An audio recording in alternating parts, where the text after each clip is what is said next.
नमस्कार।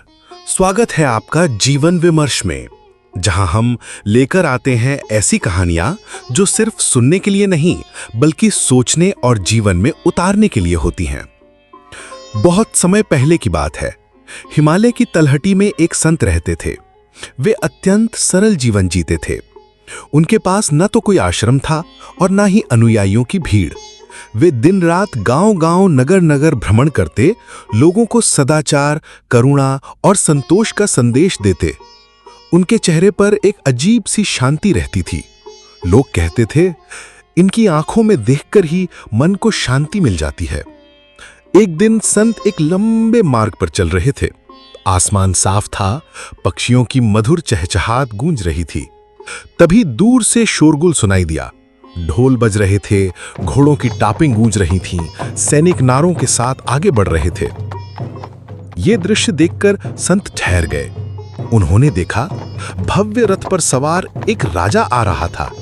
चमचमाता हुआ मुकुट, सोने जड़े वस्त्र और हजारों सैनिक उसके साथ थे।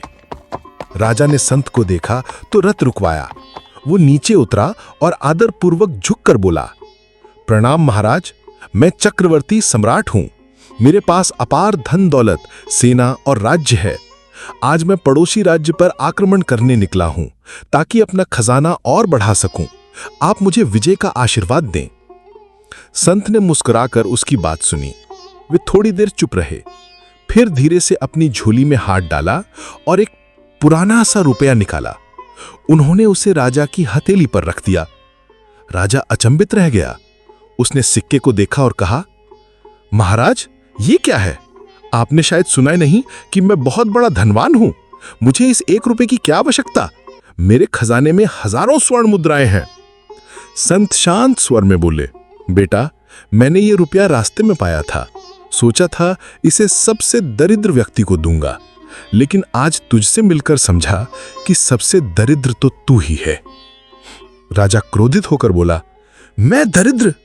क्या आप मेरे वैभव को नहीं देख रहे?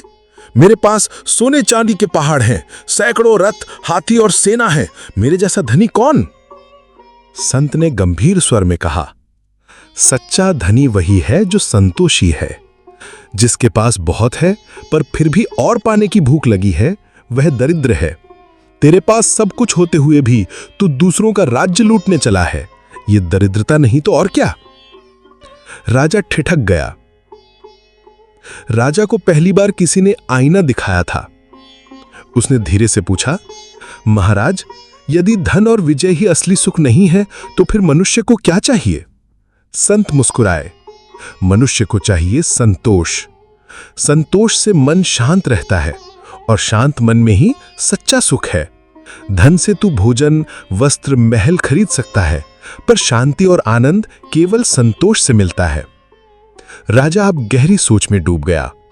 उसने संत से और प्रश्न पूछे, लेकिन यदि मैं संतोष कर लूं तो मेरी महत्वाकांक्षाएं, मेरी सेना, मेरा राज्य, इन सब का क्या होगा?